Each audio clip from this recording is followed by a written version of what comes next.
வணக்கம். இன்னைக்கு ஸ்ரீராமனின் 16 கல்யாண குணங்கள்ல 10வதா இருக்கிற சாமர்த்தா அத பத்தி தாங்க பார்க்க போறோம்.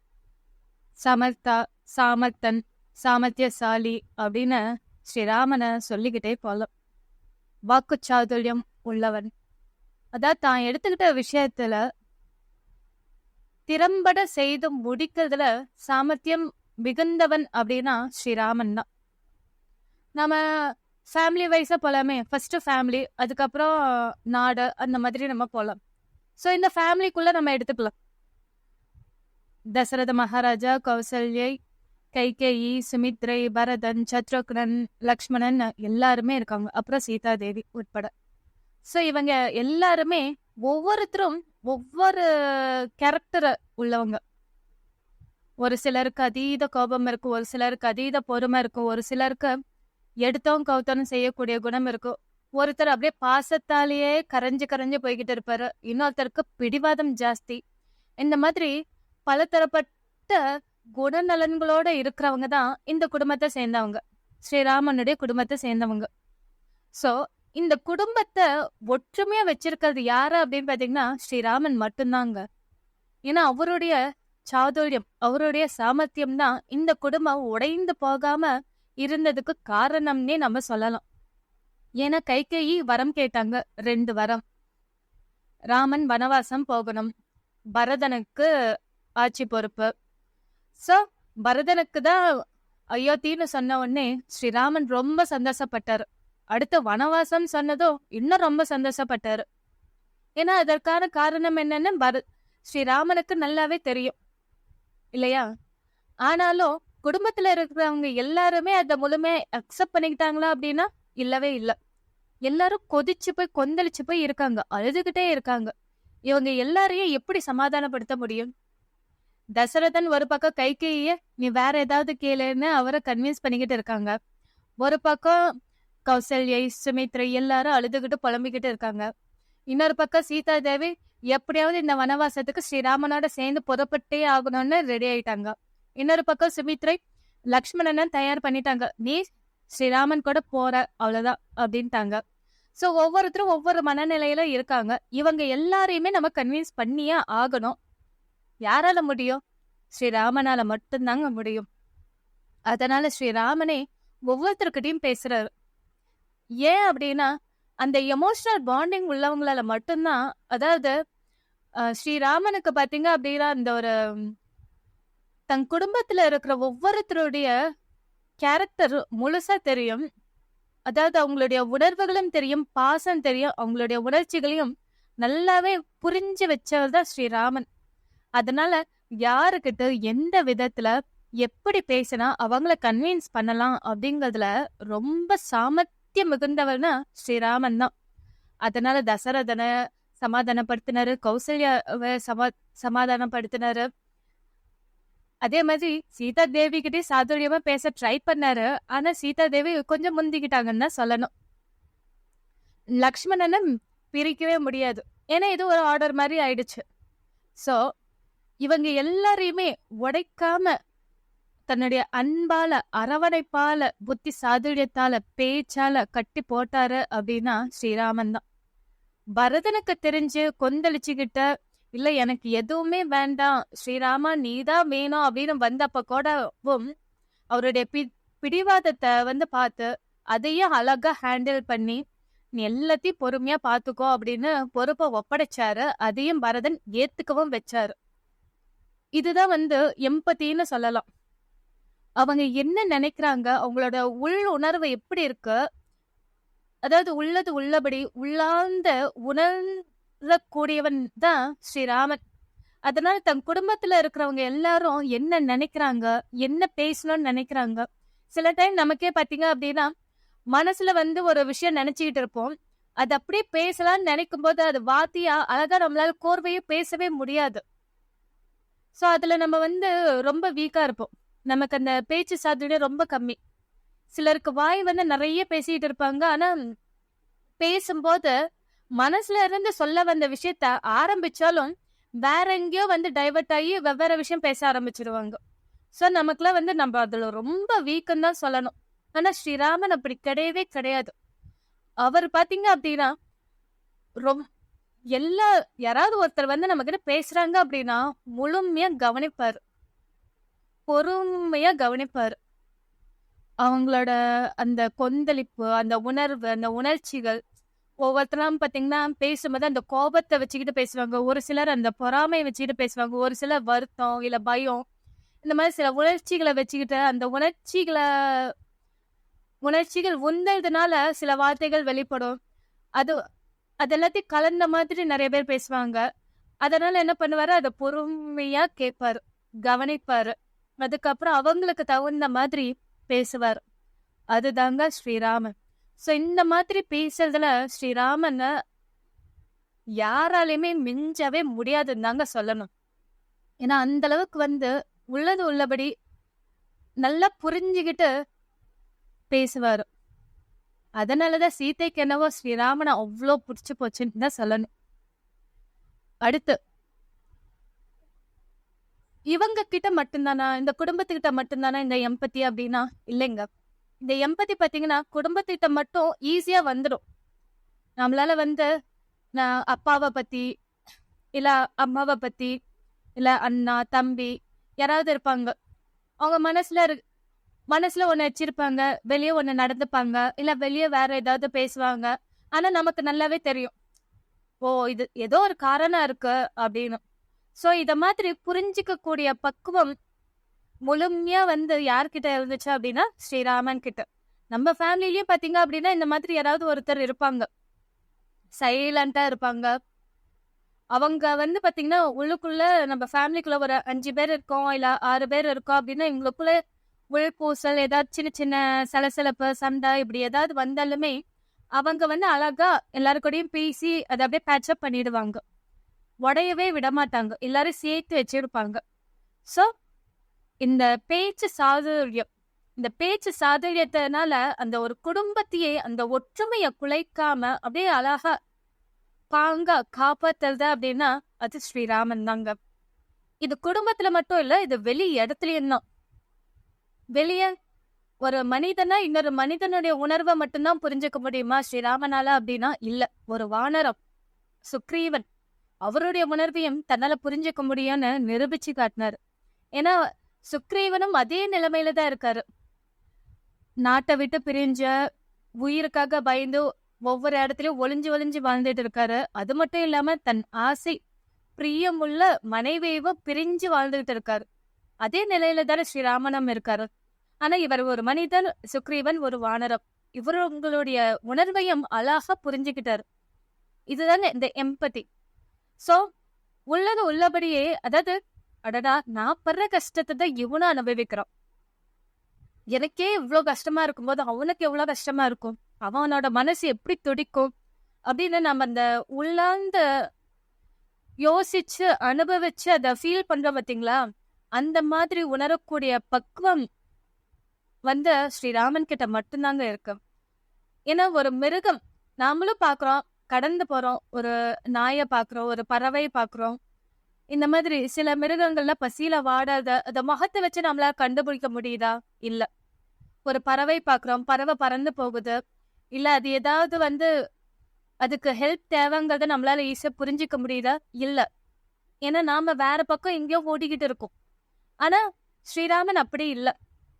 அவரால வந்து என்னினம் அல்லாத ஒரு இனத்தோட உணர்வுகளை உணர்ச்சிகளை என்னால உள்ளது உள்ளபடி புரிஞ்சிக்க முடியும், அதே என்னால சால்வ் பண்ணவும் முடியும் அப்படிங்கறத நிரூபிச்சவர் தான் ஸ்ரீராமன். அது மட்டும் இல்ல, சுக்ரீவனுக்குரிய பிரச்சனை என்ன அத அப்படியே சால்வ் பண்ணாரு. வாலிய வதம் பண்ணாரு, அரச மீட்டு கொடுத்தாரு, மனைவியோட சேர்த்தும் வச்சாரு, சந்தோஷமா வாழ வச்சு பார்த்தாரு. இப்ப பாத்தீங்கன்னா இந்த எம்பத்தி ஃபீலிங் ஸ்ரீராமனுக்கு தேவையா அப்படின்னு நமக்கு ஒரு யோசனை வரும். ஏன்னா கண்டிப்பா தேவைங்க.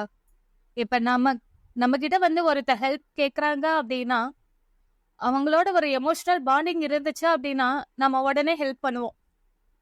இல்ல அவங்களுடைய கஷ்டத்தை வந்து நாம முழுமையா உணர்ந்திருந்தோம், இல்ல நாமளும் அந்த மாதிரி கஷ்டப்பட்டோம் அப்படின்னு நம்ம நினைச்சு பார்த்தோம் அப்படின்னாலும் நாம உடனே அவங்களுக்கு ஹெல்ப் பண்ணுவோம்.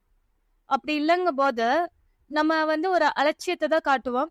சம்டைம்ஸ் ஹெல்ப் பண்ணாமலே போயிடுவோம். அதனாலதான் இந்த விஷயத்துல பாத்தீங்க அப்படின்னா ஸ்ரீராமன் வந்து அந்த எமோஷனல் பாண்டிங்கை வந்து எஸ்டாப்ளிஷ் பண்ணாரு சுக்ரீவனிடம். அப்பதான் வந்து அந்த விஷயத்த திறம்பட செஞ்சு முடிக்கவே முடியுங்க. இல்லைன்னா வந்து இது ஒரு வானரம் தானே, இதுக்கெல்லாம் நம்ம போய் ஹெல்ப் பண்ணிக்கிட்டு அப்படிங்கிற ஒரு எண்ணம் யாருக்கா இருந்தாலுமே வரும். நமக்கெல்லாம் அப்படிதாங்க வரும். ஆனா ஸ்ரீராமனுக்கு அப்படி வரல. ஏன்னா நம்ம உடல் தான் வேறே ஒழிய உயிர் ஒண்ணுதான். அந்த உயிரில் உறைந்திருக்கும் இறைவன் ஒன்றுதான். அப்படி பார்க்கும்போது அவர் கண்ணுல எல்லா படுற எந்த உயிரா இருக்கட்டும், தன்னோட உயிரா இருக்கும்போது அவருக்கு அந்த பாகுபாடு தெரிஞ்சிருக்குமா என்ன? அதனாலதான் சுக்ரீவன் படுற கஷ்டத்தை தானே அனுபவிக்கிற மாதிரி நினைச்சதுனாலவே அவரு சட்டுன்னு வாலிய வதம் செஞ்சு அவருக்கான என்ன தேவையோ அதை நிறைவேற்றி வச்சார் ஸ்ரீராமன். சோ இதுல நமக்கும் பாத்தீங்க அப்படின்னா இந்த எமோஷனல் பாண்டிங்க நாமளும் வளர்த்துக்க கண்டிப்பா முயற்சி பண்ணணும். இந்த எம்பத்தி ஃபீலிங் நம்ம குடும்பத்துக்கிட்ட மட்டும் இல்ல, வெளி இடத்துலயும். அடுத்து இந்த ஹெல்ப் கேட்கறது. அதாவது ஸ்ரீராமன் பாத்தீங்கன்னா மனிதன்னா மனிதன் மட்டும்தான் ஹெல்ப் பண்ணணும் அப்படின்னு இல்லை. யார் வேணாலும் யாருக்கு வேணாலும் எப்ப வேணாலும் ஹெல்ப் பண்ணலாம். ஏன்னா நமக்கு வரக்கூடிய ஒரு புடவை ஆகட்டும், அந்த புடவை நூலுல இருந்து ஆரம்பிச்சு நெய்றவர்ல இருந்து ஆரம்பிச்சு பல கைகள் மாறிதான் நம்ம கிட்ட புடவையா வருது. ஒரு உணவுப் பொருட்கள் ஆகட்டும், அதுவும் பல கைகள் மாறிதான் நமக்கு உணவுப் பொருளா வந்து சேருது. ஒரு காய்கறி, பழம் எல்லாமே. அதனால நம்ம ஒருத்தராலேயே எல்லா விஷயத்தையும் வந்து சாதிக்கவே முடியாது. எனக்கு வேண்டிய அரிசி வேணும் அப்படின்னா நானே வந்து ஒரு நிலத்தை உழுது அரிசி பயிரிட்ட நம்மளால வந்து இது பண்ண முடியுமா? அறுவடை செய்ய முடியுமா? இல்ல எனக்கு வேண்டிய காய்கறிகளை எல்லாத்தையும் நான் பண்ண முடியுமா? முடியாது. இல்ல எனக்கு வேண்டிய துணிமணிகளை நானே வந்து வீவ் பண்ணிக்க முடியுமா? முடியாது. நமக்கு எல்லாருடைய உதவியும் எல்லா நேரத்திலயும் தேவைப்படுது. அதை எல்லாத்தையுமே அரவணைச்சு அதை அக்செப்ட் பண்ணிக்கணும். அவங்க வந்து எனக்கு அவங்கள பிடிக்கல, இவங்க வந்து வேற ஜாதி, இவங்களாம் வந்து இப்படி இருக்காங்க அப்படி இருக்காங்கன்ட்டு நம்ம வந்து ஒதுக்கவே முடியாது. அவங்களுடைய இடம், பொருள், சூழ்நிலை இது எல்லாத்தையும் வச்சு நம்ம வந்து அவங்களை டிஸ்கிரிமினேட் பண்ணவே முடியாது. ஏன்னா பல தரப்பட்ட எல்லா கைகளும் மாறி மாறிதான் வந்து ஒரு பொருள் நம்ம கிட்ட வந்து சேருதுன்னு போது நம்ம அதை முழுமையா அக்செப்ட் பண்ணிக்கிறோம். அதே மாதிரிதான் நாம எடுத்துக்கிட்ட ஒரு விஷயத்த செய்து முடிக்கணுங்கிற போது நமக்கு பல பேருடைய உதவி தேவை அப்படின்னா அதை போய் கேட்கறதுல தயங்கவே கூடாது. அப்படியும் இல்லாம இன்கேஸ் நாம கஷ்டப்படுறோம் இந்த விஷயத்த செய்யறதுக்கு அப்படின்ட்டு சிலராவே முன் வந்து நமக்கு ஹெல்ப் பண்ண வருவாங்க. அவங்களையும் உதாசீனப்படுத்த கூடாது, அக்செப்ட் பண்ணிக்கணும். அது ஸ்ரீராமன் கிட்ட முழுமையா இருந்துச்சு. நம்ம பார்த்தோம், வானர இனமே வந்து ஸ்ரீராமனுக்கு ஹெல்ப் பண்ணாங்க. ஏன்னா சுக்ரீவனுக்கு ஸ்ரீராமன் ஹெல்ப் பண்ணாரு, அதனால ஒரு கடமையா நினைச்சு ஹெல்ப் பண்ணாங்க. அடுத்து விபீஷ்ணர் வந்தாரு இல்லையா? விபீஷ்ணன் பாத்தீங்கன்னா அவரா முன் வந்தாரு ஸ்ரீராமனுக்கு ஹெல்ப் பண்ணோம் அப்படிங்கிறதுக்காக. தர்மத்தை நிலைநாட்டுறதுக்காக, தர்மத்தை ஸ்தாபிக்கிறதுக்காக நாமளும் ஒரு துணையா இருப்போம் அப்படிங்கிறதுக்காக விபீஷ்ணனா முன் வந்தாரு.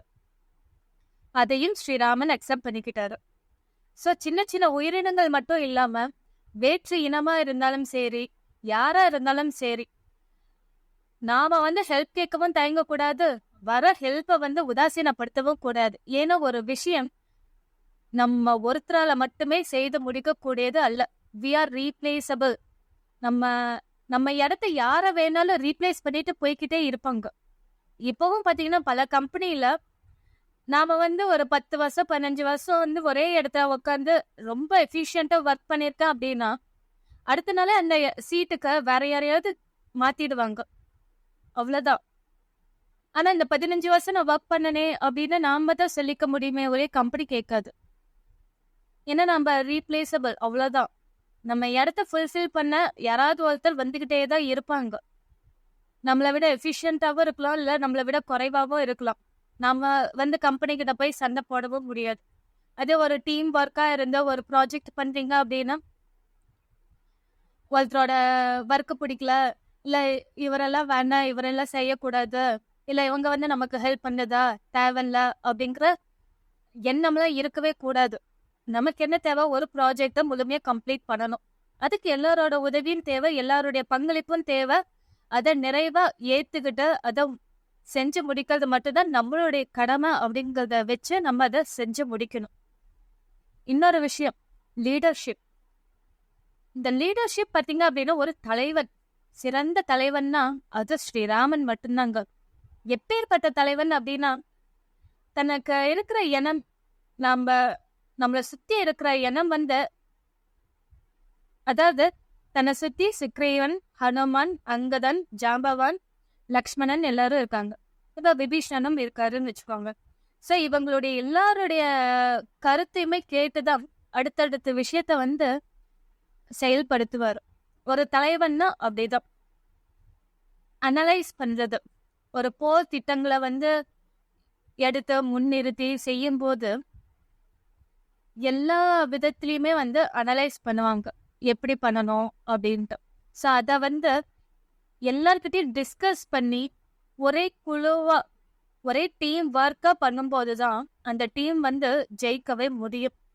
இல்ல நீ இதை பண்ண, நான் அதை பண்ண, நீ என்ன சொல்றது, நான் என்ன கேட்கறது அப்படின்ட்டு எல்லாரும் ஒவ்வொரு திசைப்பக்கம் போனாங்கன்னா இந்த டீமே ஈஸியா பிரேக்கப் ஆயிடும். Opposite party ஜெயிச்சிடுவாங்க. ஸோ அந்த டீமை அழகா எல்லாரையுமே, ஏன்னா ஒவ்வொருத்தரும் ஒவ்வொரு கருத்து உள்ளவங்களா இருந்தாலுமே அவங்க எல்லாரையுமே வந்து ஒன்னா சேர்த்தி ஒரே டீமை ஃபார்ம் பண்ணி அவங்களுக்குள்ள அந்த ஒத்துமையை எஸ்டாப்ளிஷ் பண்ணி அவங்கள ஹேண்டில் பண்ற இதுல சாமர்த்தியசாலி ஸ்ரீராமன். அடுத்து இதுக்கு முன்னாடி பாத்தீங்கன்னா இந்த விபீஷணன் வருவார் இல்லையா, அவரே முன் வந்து ஹெல்ப் பண்ணதுக்காக வந்தார் இல்லையா. இவர் அக்செப்ட் பண்ணிக்கணும் அப்படின்னா சுக்ரீவனுக்கு விருப்பம் இல்லை.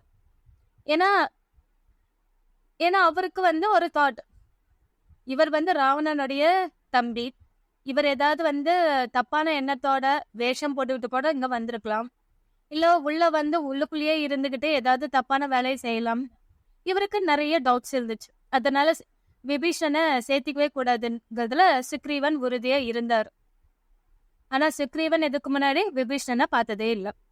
அடுத்து ஸ்ரீராமனும் பாத்தீங்கன்னா விபீஷணனை சந்திச்சதே இல்லை. அதனால ஸ்ரீராமன் வந்து அவருடைய கேரக்டரை பேசுறதுக்கு வாய்ப்பே கிடையாது. ஆனா ஒருத்தர் வந்து சரணாகதின்னு வந்து அடைஞ்சிட்டாரு அப்படின்னா அவரை அக்செப்ட் பண்ணிக்கிறது தான் பகவானுடைய வேலை.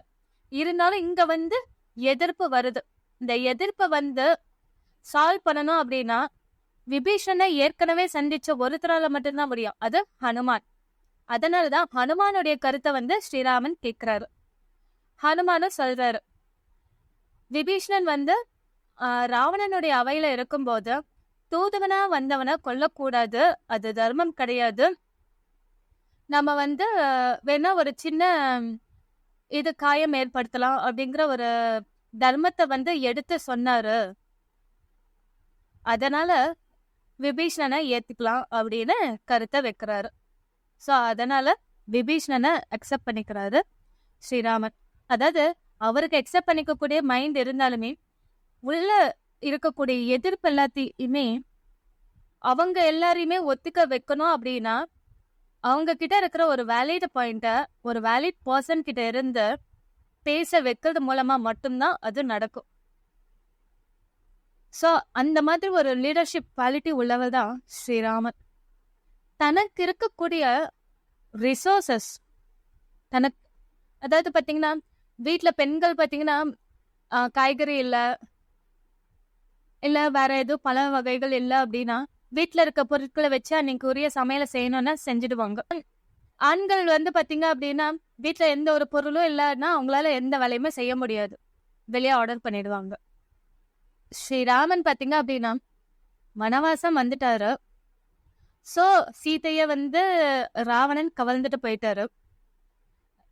ஸ்ரீராமன் நினைச்சிருந்தாரு அப்படின்னா ஒரு தூது அனுப்பியிருக்கலாம், சீதைக்கு ஆபத்து, இப்படி வந்து நான் ராவணனை தேடி போகணும் அப்படின்னா கண்டிப்பா அவருக்கான படை வீரர்களோட பரதன், சத்ருகனன் எல்லாருமே ஓடி வந்திருப்பாங்க. இவங்களுக்கு இப்படி ஒரு ஆபத்து நடக்குதுன்னே அங்க குடும்பத்துக்கே தெரியாத மாதிரி இவர் பண்ணிட்டாரு. ஏன்னா வனவாசம்ங்கிறது குடும்பத்துக்கும் இவருக்கும் எந்த விதத்திலயும் வந்து தொடர்பே இல்லாத மாதிரி கட்டாயிடுச்சு. ஏன்னா அதுதான் தர்மம் ஆயிடுச்சு.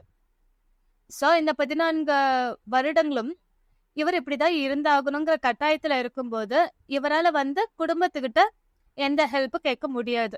அப்போ தனக்கு இருக்கிற ரிசோர்சஸ் வச்சுதான் ராவணனை எதிர்த்தே ஆகணும். இப்ப தனக்கு இருக்கிற ரிசோர்சஸ் பாத்தீங்கன்னா வானர கூட்டம்.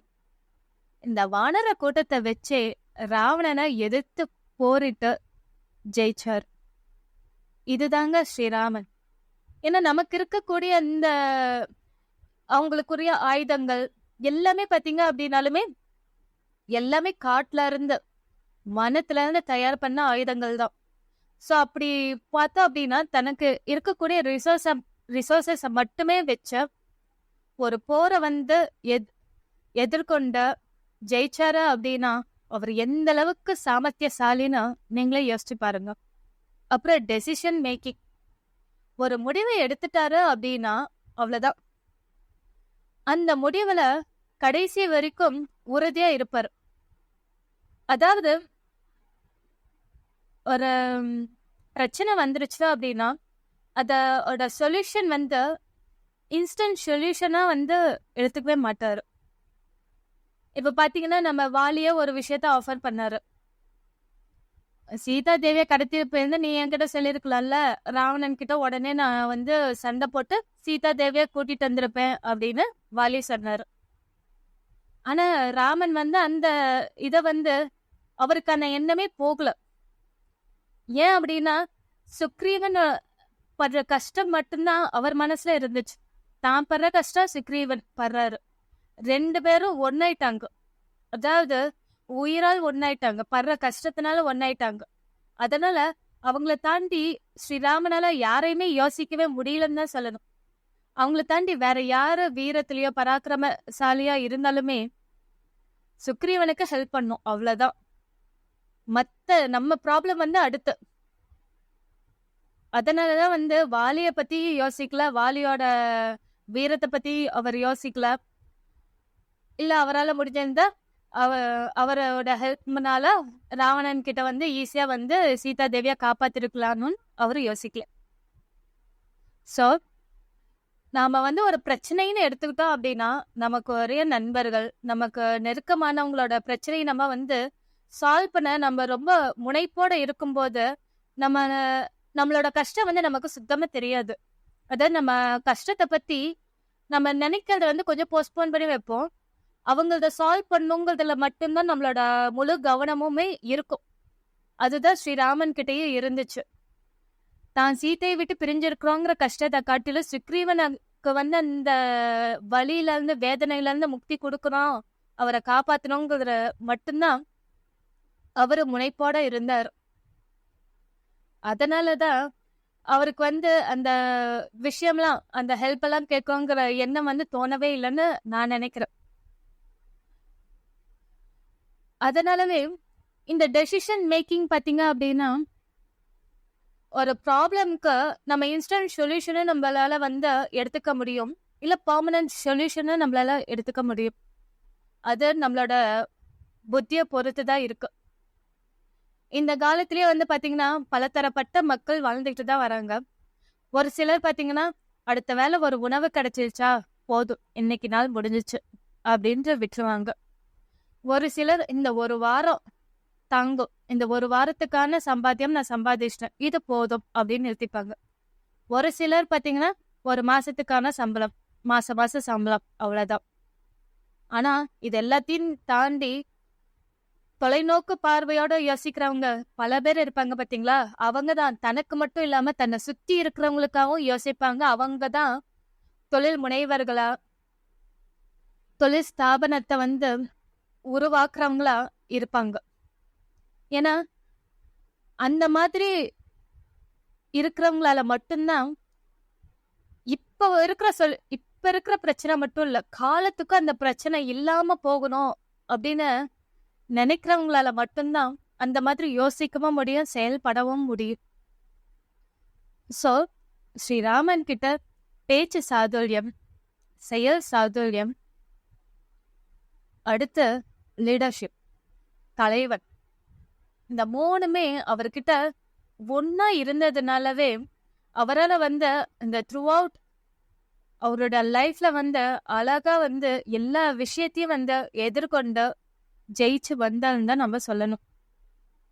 அட இதுல மட்டும்தான் அவ சாமர்த்தியமா இப்ப இல்லையா அப்படின்னா இப்பவும் அவர் எந்த அளவுக்கு சாமர்த்தியசாலினா நம்ம மனசுல நாம என்ன இப்ப நினைச்சுக்கிட்டு இருக்கோம், எந்த எண்ணத்தோட இருக்கோம், நம்ம மனசுல பக்தி இருக்கா, ராமநாமம் சொல்லிக்கிட்டு இருக்காமா, அதெல்லாம் அவருக்கு கவலை இல்ல. தர்மத்தோட நீ நிக்கிறியா, உண்மை பேசுறியா, எந்த உயிருக்கும் தீங்கு நினைக்காம சொல்லாலும் மனதாலும் செயலாலும் எந்த உயிருக்கும் தீங்கு நினைக்காம வாழ்ந்துகிட்டு இருக்கியா, நீ எனக்கு பிரியமானவன், நான் உனக்கு துணையா நிப்ப. அது மட்டும் இல்லாம உனக்கு எப்பேற்பட்ட பிரச்சனை வந்தாலும் சரி, நீ கவலைப்படாத, உனக்குள்ளதான் நான் இருக்கேன். மனசுக்குள்ள இருந்து எவ்வளவு சாமர்த்தியமா அந்த பிரச்சனையை சால்வ் பண்ணுங்கிறத நானே உனக்கு வழிகாட்டுவேன்னு எப்பவும் பல பக்தர்களுக்கு அவர் வழிகாட்டிக்கிட்டு தான் இருக்காரு. இதுதான் உண்மையும் கூட. சோ இந்த சாமர்த்தியம் நமக்கு ஒரு பிராக்டிஸ்னாலயோ பை பர்த்னாலயோ வர்றது இல்லைங்க. அது உள்ள இருந்து வர்றது. எப்படி நமக்கு ஒரு குழந்தை பார்த்ததும் அந்த தாய் பாசம் வெளிப்படுதோ, ஒருத்தருக்கு அடிபட்டுச்சா அப்படின்னா நம்ம பதறோம் இல்லையா, இந்த மாதிரி ஒரு உணர்வுகள் எல்லாம் உள்ள இருந்து வரும் இல்லையா, அந்த மாதிரி ஒரு உணர்வா வருவதுதான் இந்த சாமர்த்தியமும். இந்த சாமர்த்தியம் எப்ப அழகா வெளிப்படும் அப்படின்னா அந்த எமோஷனல் பாண்டிங் இருக்கும்போதுதான். அதாவது எல்லா உயிரையும் தன்னுயிர் போல் நினைக்கும் போது மட்டும்தான் ஒருத்தரால அந்த பிரச்சனைக்கான தீர்வை அழகா கொடுக்கவே முடியும். கொடுக்கறது மட்டும் இல்ல, அது அழகா சால்வ் பண்ணவும் முடியும். அது ஸ்ரீராமன் கிட்ட மட்டும்தாங்க இருந்துச்சு. ஜெய் ஸ்ரீராம். தேங்க்யூ.